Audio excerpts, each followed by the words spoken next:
கிறிஸ்து சபையில் அன்பு கூர்ந்தது போலன்னா இங்கே என்ன பண்ணுறாரு, ஆவிக்குரிய காரியத்தை சொல்லி இப்போ புருஷ மனைவியை பற்றி பேசிகிட்டு இருக்காரு இல்லையா, அது இந்த பூமியில் வாழ்கிற வாழ்க்கையை பற்றி ஆவிக்குரிய காரியமாகிய ரட்சிப்பை குறித்து சொல்லி அதன் மூலமாக இந்த பூமிக்குரிய காரியமாகிய திருமண வாழ்க்கையை குறித்து விவரிக்கிறார்.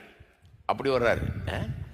இதில் இந்த ரட்சிப்பை குறித்து சொல்லும்போது ரட்சிப்பை குறித்த 3 பெரிய உபதேசங்களை இங்கே கொண்டு வர்றாரு உள்ள.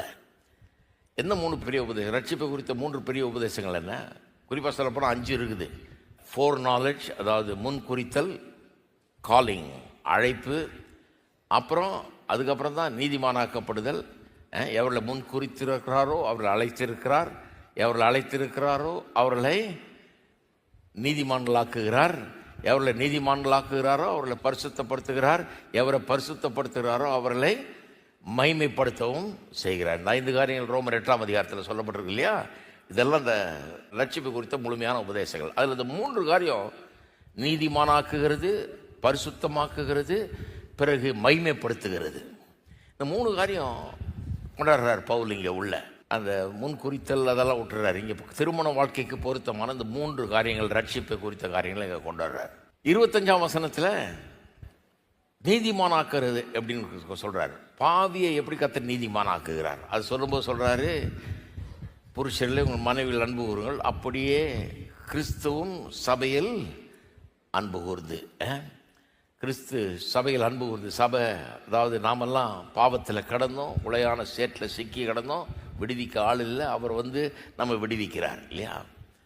அப்போ நீதிமானாக்குகிறார். பாவிகளாக கர்த்தர்கிட்ட வர முடியாமல் இருந்தோம், அவர் நம்ம மீட்கிறார். அது 25ஆம் வசனம். 26ஆம் வசனத்தில் அடுத்த ஸ்டெப்பை சொல்கிறார். வெறும் மீட்கிறது மட்டும் இல்லை, பரிசுத்தமும் ஆக்குகிறார். தாமதை திருவசனத்தை கொண்டு தண்ணீர் மூழ்கினால் சுத்திகரித்து பரிசுத்தமாக்குறதுக்கு த டாக்டர் ஆஃப் சாங்டிஃபிகேஷன் அங்கே வந்துடுது. அப்புறம் 27ஆம் வசனத்தில் கரைதரை முதலானவர்கள் ஒன்றுமில்லாமல் பரிசுத்தம் பிழையற்றதுமான மகிமை உள்ள சபையாக அதை தமக்கு முன் நிறுத்தி கொள்ள தம்மை தாமே அதற்காக ஒப்பு கொடுத்தார். மகிமையுள்ள சபையாக நிறுத்த போகிறாருன்னா என்னைக்கு? கடைசியில் தமக்கு முன் பர்ஃபெக்டாக உடனே. இன்றைக்கி நம்ம பர்ஃபெக்டாக இல்லை, இருக்க வேண்டிய விதத்தில் இல்லை, ஒர்க் பண்ணிகிட்டு இருக்கிறாரு. பரிசுத்தமாக்கி பரிசுத்தமாக்கி பரிசுத்தமாக்கி சுத்திகரித்து சுத்திகரித்து சுத்திகரித்து கடைசியில் நம்ம பர்ஃபெக்டாக கொண்டு அவருக்கு முன்னால் அவர் நிறுத்தி கொள்ள போகிறார். 3 காரியம் இந்த 3 வசனத்தில் வந்துடுது பாருங்கள். நீதிமானாக்கப்படுதல், அதாவது ரட்சிக்கப்படுதல், அதாவது பாவம் மன்னிக்கப்படுதல்னு சொல்லலாம், அதை பல விதத்தில் சொல்லலாம். அப்புறம் பரிசுத்தமாக்கப்படுதல், அப்புறம் மகிமைப்படுத்தப்படுதல்.